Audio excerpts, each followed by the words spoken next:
Every afternoon, Thomas the Tank Engine puffs along his branch line with Annie and Clarabelle. First, they pass the water mill. Next, they come to a big farm. Then, they can see a bridge with a village nestled either side of it. This is a special place. Whenever children hear Thomas coming along, they stand on the bridge waving until he is out of sight.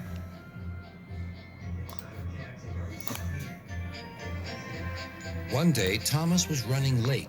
He had stopped at the signal before the bridge to talk to some new children. Percy the Green Engine was waiting too. "Hurry up, Thomas," called Percy when the signal dropped. "If you're late, Sir Topham Hatt may get a new engine to replace you." He would never do that, thought Thomas, but he was worried. Next day, Thomas hurried along the line. Just ahead was the goods yard. There, on the platform, was an inspector waving a red flag. Next, Thomas saw some children. They were waving too. Something must be wrong, thought Thomas. This station is for goods, not passengers. "Help, Thomas, help! We're glad to see you," called the children. "Please, will you take us home?"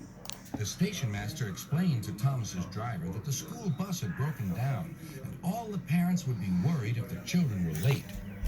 Woohoo! Thomas waited as the children walked down from the bridge.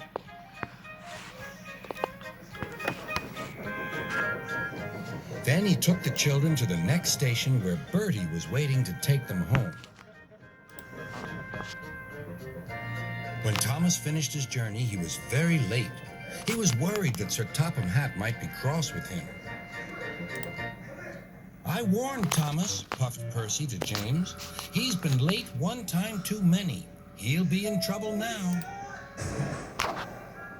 But next morning, when Thomas picked up his passengers, Sir Topham Hatt was nowhere to be seen.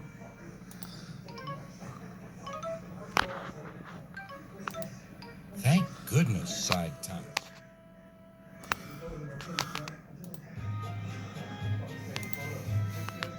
Thomas knows every part of his branch line. Just ahead was a stretch where the hot sun had bent the rails on the track.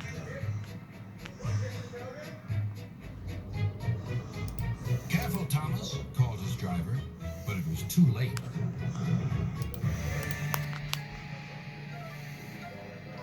"That's done it," said his driver.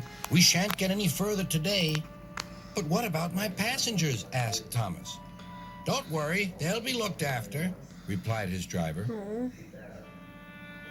While workmen repaired the line, Thomas had to shunt freight cars in the yard. Bertie came to see him. "I understand you need my help again."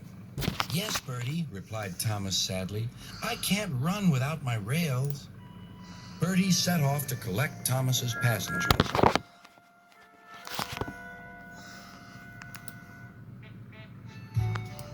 "Hello, Bertie," they said. "We're glad you're here."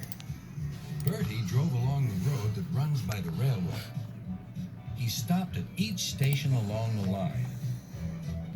Sometimes he stopped between stations to let people off closer to their homes.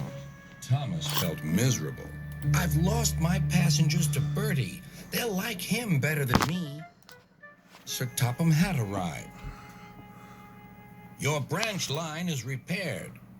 I'm going to change your timetable so that you and Bertie can work together more." When Thomas reached the station, there, to his relief, were all his passengers. "Bertie is a good bus, but we missed our train rides with you," they said.